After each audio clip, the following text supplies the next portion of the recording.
Welcome to the release day for The Witch Wears Prada. So this book has had 5 different covers. Is that right?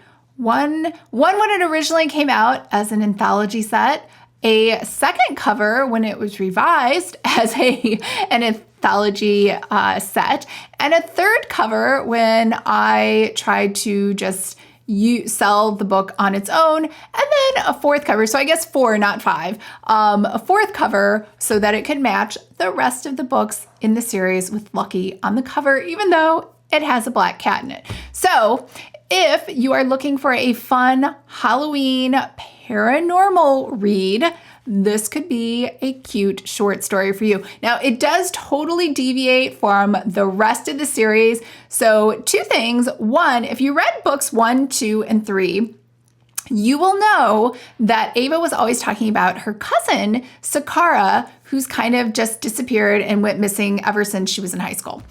So Sakara finally reappears. So the mystery on what happened to Sakara, because I feel like, once you ask that question to your story, you should answer it at some point. And I thought this would be the perfect opportunity to just kind of delve and, just dip my toe a little into paranormal writing. So 2 things. 1, Sakara is a witch. So it is a witch cozy mystery novella, because it is like half the length of one of my regular novels. It happens right on Halloween, so that's why it looks all orange and has a Halloween kind of spooky theme to it. And it is also a book where we actually get to hear what the cat is thinking, because I thought that would be so fun, right? The whole point of a paranormal cozy mystery, in my opinion, is being able to talk to animals. Otherwise, what's the point of having magic if you can't talk to your pets? And so in this book, not only do we get to hear what Lucky thinks and how Lucky talks, but we also get to hear how Werewolf talks. So Werewolf is the name for Sakara's black cat. So when we were tasked with putting this anthology together, it was called The Black Cat Crossing, and we were told everyone needs a black cat. And I thought it would be so fun to make Sakara the cat mom for the black cat and then kind of introduce that cat into the series. And this cat is like literally night and day from Lucky's personality. So if you're like, I just don't want another, because Sky is kind of like Lucky, that Sky is Lucky's littermate, that Shelby, who owns the bookstore next door to Ava, has Sky. And so, Sky is a girl, but they're both Abyssinians. They both like playing with each other and doing the same things. So I thought this would be like a really nice contrast. So again, we find out who Sakara is. She is a witch. She can talk to animals. And we also have Wesley, who makes an appearance in this book, as well as Sakara gets her own romantic sort of entanglement with I wouldn't say, he's not an officer of the law, but he is an investigator.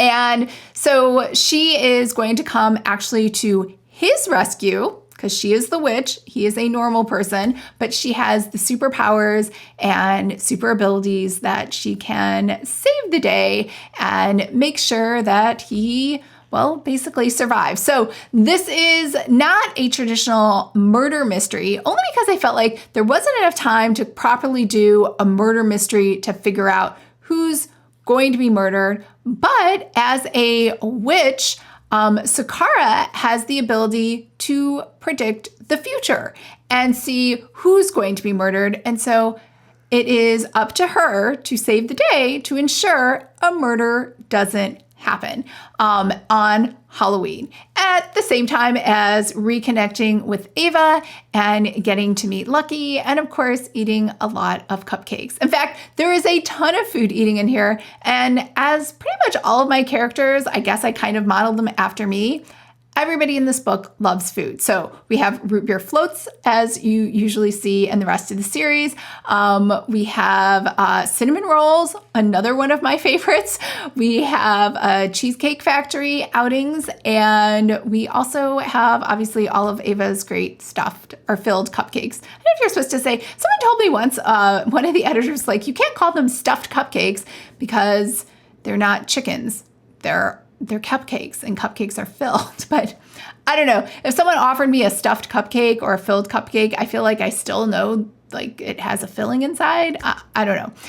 Either way, there are very delicious cupcakes included inside this book as well. So super excited for you to read The Witch Wears Prada. And obviously, as you can tell from the title, Sakara has a very different wardrobe than Ava. So let me know in the comments below what your favorite dessert is, and also if you have any special plans for this Halloween. All right, I hope everyone's having a great and fabulous day, and I will talk to you later. Bye.